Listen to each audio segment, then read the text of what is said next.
Oh, yeah, baby. It is the homemade broadcast. It is episode 579, a very special episode. Why? Because I'll tell you in a second. I'm Will Kuntz. This is On a Hummel. Hello, a Sunday Fun Day edition of Sunday. the homemade broadcast. Sunday Fun Day, baby. That's right. We're recording this on Sunday. This is the 27th of July because Anna's not available. I forget why, and I don't know if you're allowed to share why. I mean, I'm allowed to share, but I just don't want to right Okay. now. I maybe will at one point. I remember now. Yeah. Okay. Yeah. Yeah. At some point, I'll talk about it. Yes. Not now. I see. Got You it? will see how it goes first. Yeah, we'll see how it goes first. There's I'm not getting breast augmentation, okay? So just get that out of your head. I was going to say there's potential that you may never see this face the same again. But I guess we'll tell you more about that another time. Yes, That's all right. Yes. So, yeah, we're recording on Sunday. I have been drinking most of the day. Mm-hmm. So this might be really bad or maybe really good or perhaps just average. I'm not really sure how it's going to go. How many beers have you had? I had 7 beers today. Okay. And what does that mean to you? Hospital visit? Oh. Yeah.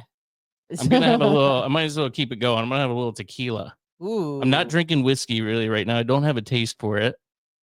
Will thinks he's like, I don't know if you think you're on a diet or you're doing pretty good because you're like, I'm not drinking whiskey, but That's I am pretty having good. beer and tequila. Well, listen, my drinking was not out of control, but getting there. Mm-hmm. And I've been really good during the weekdays. I haven't been drinking at all Mm-hmm. because I realized, I think I talked about this already, but it's really easy to pour yourself a fourth of a bottle of whiskey.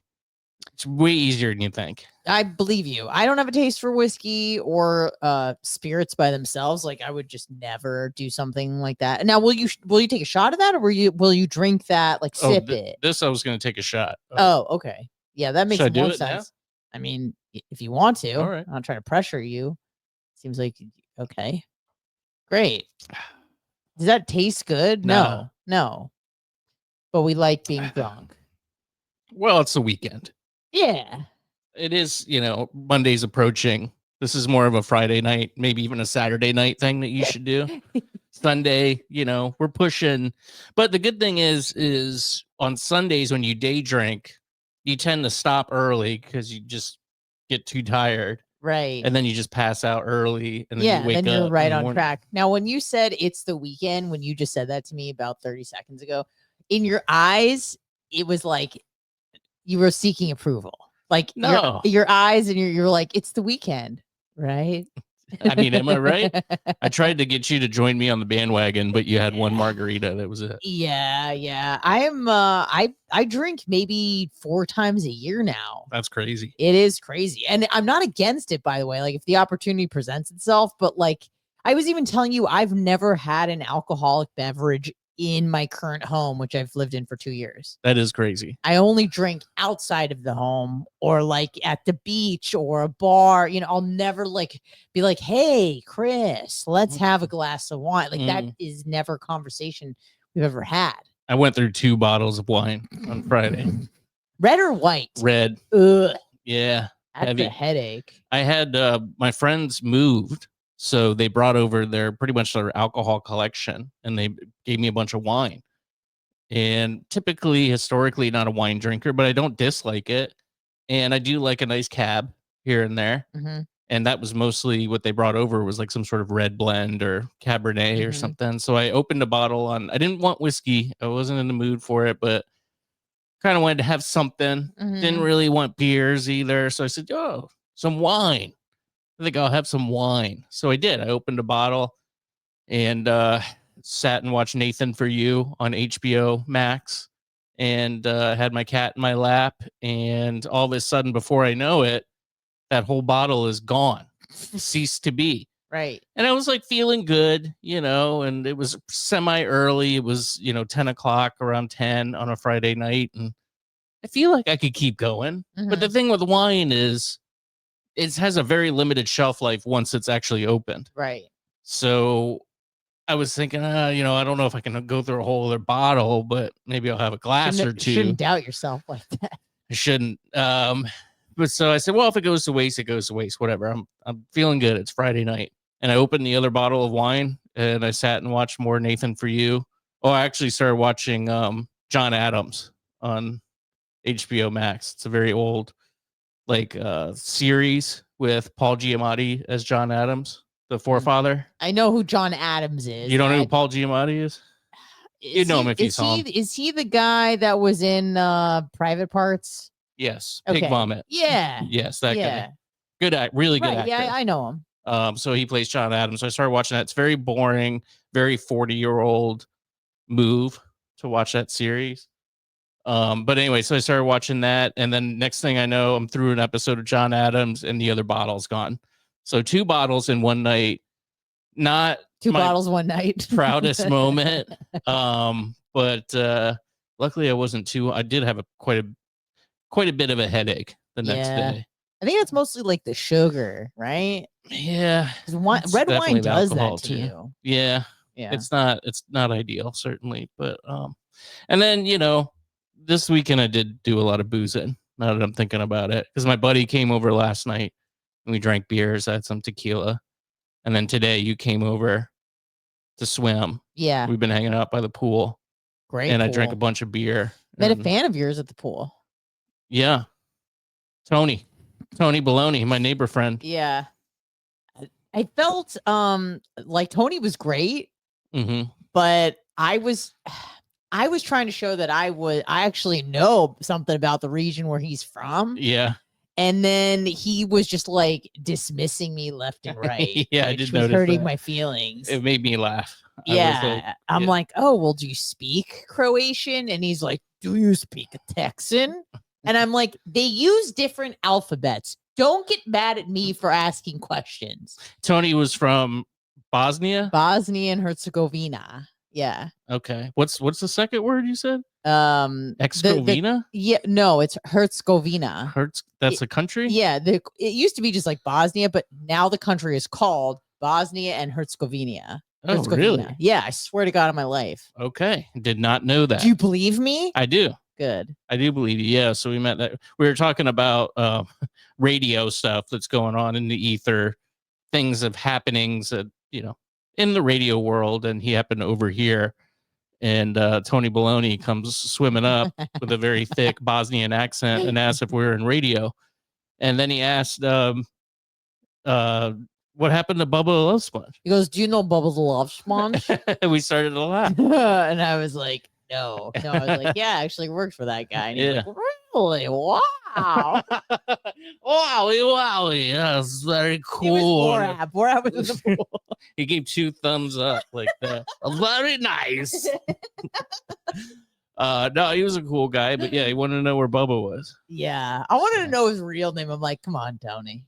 What's the real name? Oh yeah. It's like Tonovich. Yeah, like something like that. Right. But I just thought I had already embarrassed myself enough, so I was just gonna be like, bye, Tony. See you later. That's so weird too, because that guy said he's my neighbor. He lives over there. Yeah. And he's lived here since 2003. Yeah.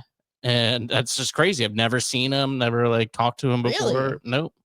Not to my recollection, at least, of knowing people. Right. I'm not being a good neighbor. I'm not really going out above and beyond. Oh, I don't talk to any of my neighbors. I'm feuding with the guy next door. Well, we got to talk about that. It's not like a out and out feud, but it's a situation where he will not say hello to me. It's always me making the effort. And I just go, I'm not making the effort anymore. And he loves Julia, my fiance. Oh, like in a I don't know that type of way. I think so. How old's this guy? He's in his 60s. Okay, we're good. Yeah. Late 50s, early 60s. Okay. But I think he likes Julia. And he'll talk to Julia, but he just will not talk to me. He offers mad at you. Whenever I make, hey, Dave, he just kind of goes, hi. And then just walks away quickly. And you know what it is? Because you're messing with his fantasy. Maybe. Where he lives next to this cute, young, single woman. Yeah. Who's super nice and likes plants. And yeah, I'm sure she indulges him in some conversation. He's probably super lonely. and he was just having such a great time, and then you moved I in. moved in and And it ruined just it. ruined the fantasy for him. So now I just go out of my way to not speak to him. Yeah. I totally ignore. I don't even look in his direction. So far, he hasn't made a move, but this is going to be a war of attrition. He's going to have to make the next move.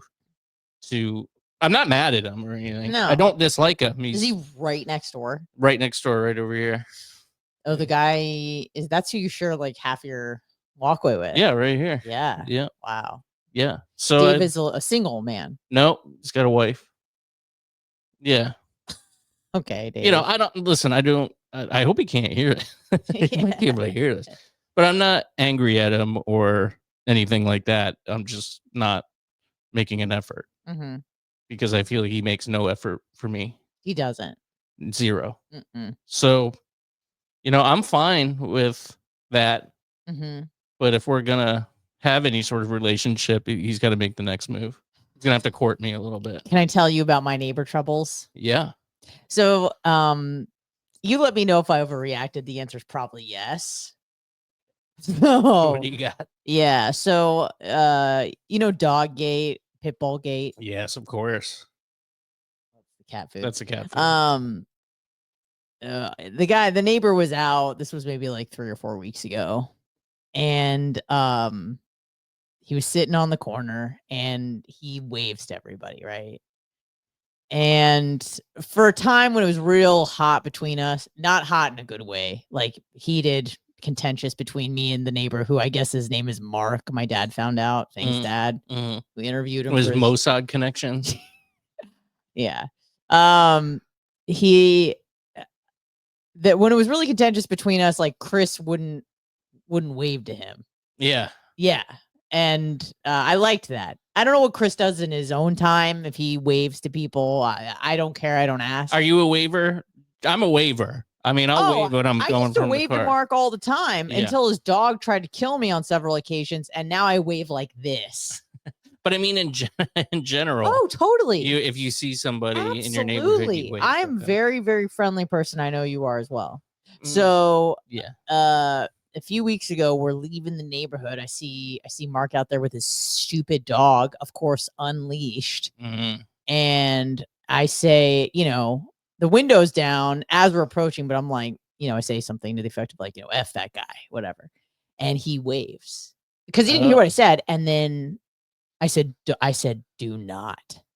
And Chris gave me one of those. He hit him with it. Yeah. And I said loudly with the window was down. I go, what the F are you doing? And, you know, and the guy lives right next to a stop sign. So we were like, stopped. I'm like, what the F are you doing? And then Chris goes, he can hear you. And I said, who effing cares? Yeah. Yeah. And then I was real mad at him for a while because I was like, this isn't just a guy who was like rude to me or whatever. This guy made me feel unsafe several times in my own neighborhood. I've asked him to put his dog on a leash. He doesn't. I go, why are you so worried about preserving his feelings? You should be worried about preserving my feelings. Yeah. Sort of a thing. And I was like, if someone treated you that way and then gave me a wave, I'd be like, so why are you being friendly to this guy? He doesn't have a lot going on. He loves the wave. Don't give him what he wants. Yeah. Sort of a thing. Well, maybe it was an olive branch, you know, to try to repair the relationship. No, Chris is not involved in the olive branch giving. It's me and this guy. But he knows that you. I don't think he does. I don't think he knows me. I think he just waves to everyone indiscriminately coming in and out of the neighborhood because he's a lonely old man. He doesn't have a lot going on. He's a waver. He's like, I used to wave like crazy. A great day until his dog tried to maul me to death. Right. And now I hate him and I would like him to die. Ooh, yeah. Tough talk. Yeah. Yeah. I mean, that would be great. Or the dog, either one, preferably him because he sucks.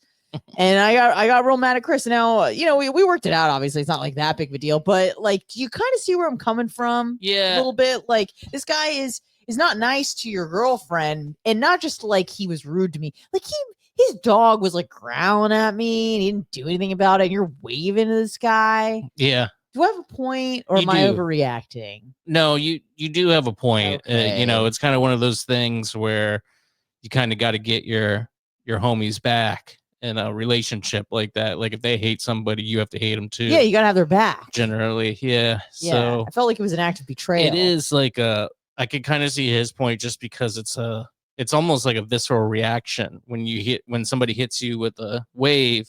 I mean, my arm just goes up and flails. You know, I can't really help it.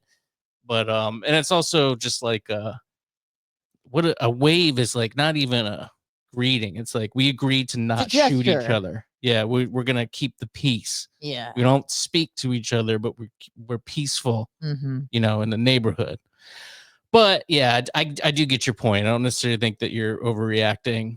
It's a tough call though. Yeah, it is a tough call. And I think Chris's intention is what he told me. It was like, listen, I was just trying to like be funny, kind of like make you mad for like a second, but I got like real mad. Oh well, that's different. If he did it to irritate you, then yeah, that's a whole other. I just got I mean, he just thought I was gonna be like, no, like put your hand down, but I just got real mad, and made some choice words. I was like, how quickly people forget. I said something like that to him.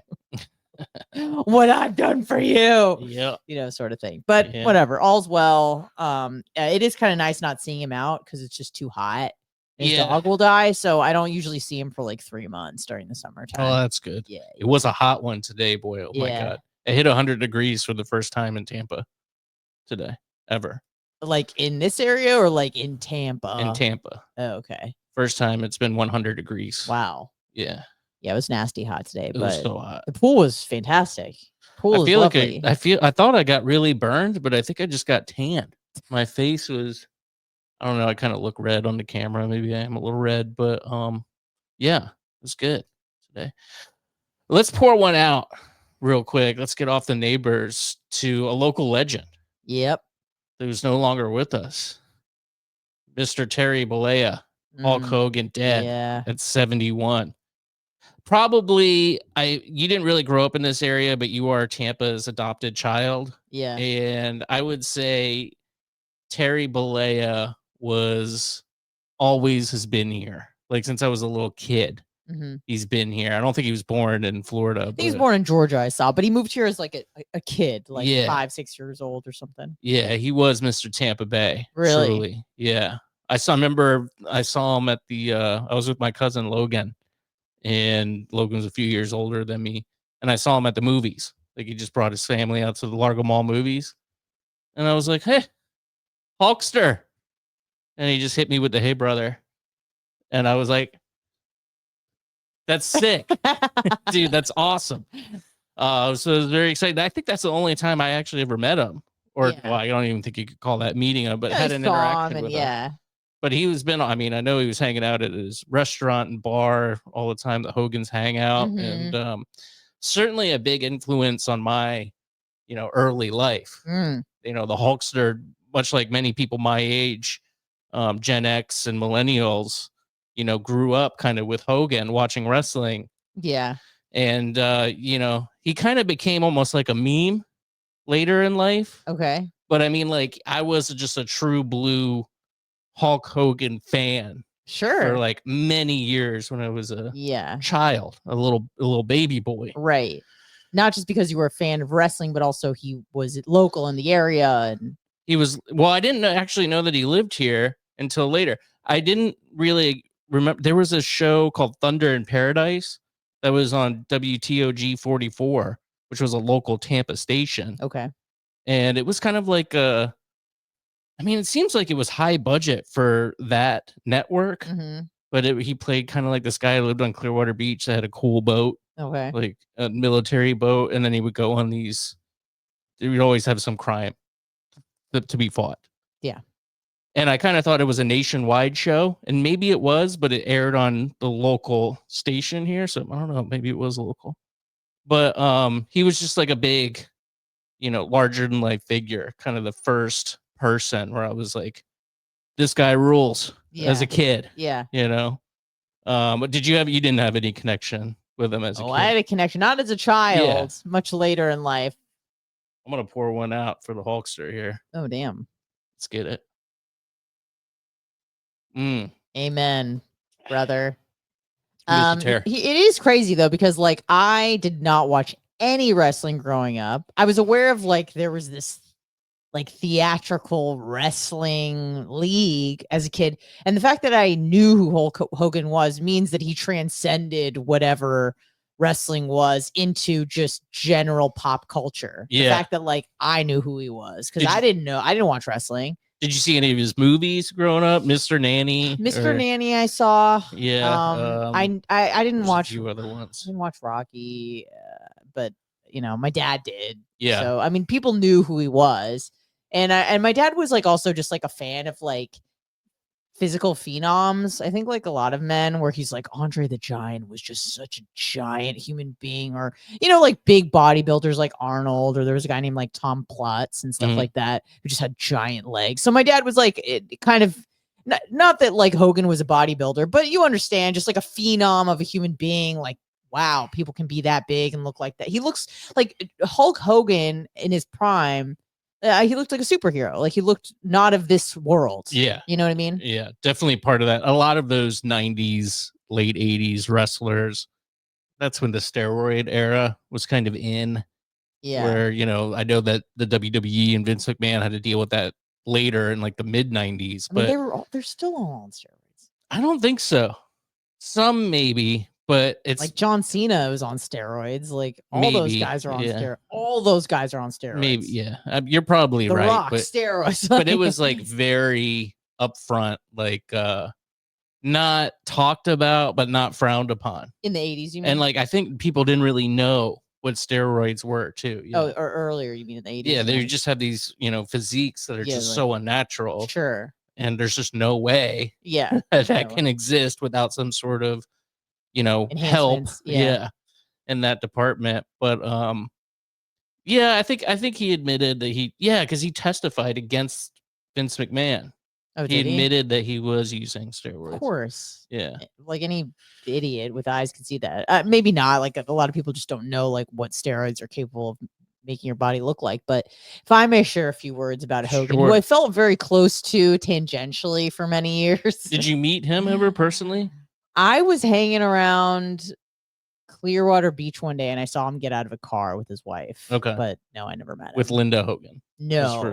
His young wife. Like I saw him within the last 8 months. Oh. Yeah. Wow. Like we were driving around town and maybe the boyfriend was like, I think that's Hogan in that car. He just had a hunch about where it was coming from and where it was going to at the right time. It was like, maybe it was even a Monday, because Monday was like when they do karaoke and he'd show up. Oh yeah. And so we followed the car, and sure enough, it parked and Hogan popped out. And I'm like, oh, that's the guy that I've been hearing so much about. So for me, obviously not involved in wrestling at all or Tampa Bay as a kid, but worked for a man who had a very special bond with Hulk Hogan. Yeah. And I heard about this bond every day for 4 years. Every day. It was just didn't matter what was going on in the news, whether it was the exit of Afghanistan or the president or whatever was going on. He always just seemed to just circle back to Hulk Hogan. Yes. And his grievances there. So I just felt like oddly close to Hogan in a weird way, like learning so much about his like intimate private life as it related to Bubba the Love Sponge. And like what, you know, it kind of like you hear what everybody says about him on the street, like, oh, he's such a cool guy, he had a lot of fans, he's this and that, and then you hearing like more of his personal antics, what he was up to, you know, not just in the bedroom, but just as like a human being, and just the sort of things that I guess you feel like you can get away with at a certain level of society. Namely I'm just gonna say it, his son sucks. Oh wow. Yeah, I mean, he's just like not a good I would say that's probably his biggest failure is his family. His son especially. I know that he was in that car accident when he was like 17 and he like vegetableized his friend.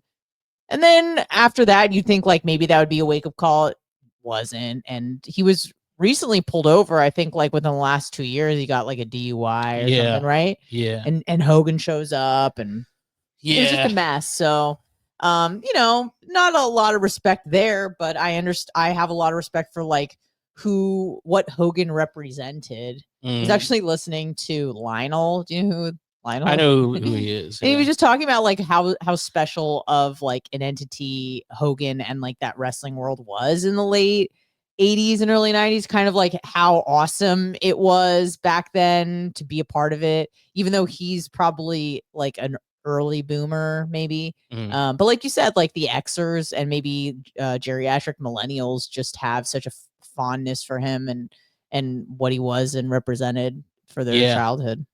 Yeah, a controversial figure. I know he got in trouble. Obviously, there was the sex tape incident, which involved a lot of people from this area as well. But I always remember him, and I think he's an American hero for shutting down Gawker, that media outlet Gawker that published the. I mean, for that, I mean, number one for me. That was a garbage website, gossip, just garbage. Do you not feel like that it was just media, or you thought it was like an infringement on privacy? No, it's just that Gawker had a certain spin of like, it was almost like attack media, kind of the first, and there's a lot of those now, but going on the offense with media. They published Peter Thiel. I know that. Yes, they outed Peter Thiel. They said he was a gay man, which he wasn't ready to come out of the closet. And actually, Peter Thiel bankrolled a lot of the lawsuit. I did know that for Hogan, and I think Hogan got like $25 million out of that or something. No, he got way more than that. But I think at the end he got awarded. Because Gawker, it was just that's what they had was once they liquidated. So I think he got like 25 million or something, and put him out of business. For the most part. Is Gawker still online? I thought it was like resurfacing and like called something else. Gawker.com. It's a website on the internet. It is Gawker.com. Does show that's WWE outrageous. Legend, Gawker Slayer, Hulk Hogan dead at 71. That's the only thing on the website. That's interesting. Wow, that's interesting. Tributes pour in. Wait, can I read that? Yeah. Tributes pour in as the man, the myth, the mustache heads to the great ring in the sky. Yeah. Should I click it? That is crazy. Ask a Gawker, read more. Oh, it just goes to a BBC News piece about Hogan. Gawker Slayer. The Gawker Slayer, Hogan. Yes, I guess they're not really around. How about that? Interesting. But yeah, I think he's an American hero just for that alone. Yeah, obviously, the controversies were, I don't even know, like, do we even need to get into his controversies per se? I mean, I don't care. The sex tape, yes. He said heinous words about the possibility of his daughter dating a black man. I think that was also released. I'm not going to say by the guy I used to work for, but I think it was his tapes that were released, right? That it was part of that barrage of I don't know how they tapes. I'm not sure. I don't know if that's 100%, but I think that was part of it. Like the sex tape was one of them, and then it was also like, I don't want Brooke dating a. Well, yeah. I mean, not great, but it was a private moment, and I mean, like, I don't know. I don't like the whole thing where you say a word, so that means that you have hate in your heart for. No, I'm not saying people. That. I know you're not, but that's what a lot of people. If you think it, then you are. The worst type of. It's right. I just don't buy that, and a lot of like Booker T and Mark Henry, black wrestlers, kind of been like, no, he's cool. He's not. He's not. But I saw. Oh my God, what's his name? Godfrey, the comedian. Yeah, the guy. Is he the guy that does the show with Neil deGrasse Tyson? Dude. No. Oh, that's someone else. Sorry. I remember Godfrey from the Sprite commercials or 7-Up commercials or something, but oh my God, he is just insufferable. That guy. Just not even woke, just like militant. Like black activist. Yeah.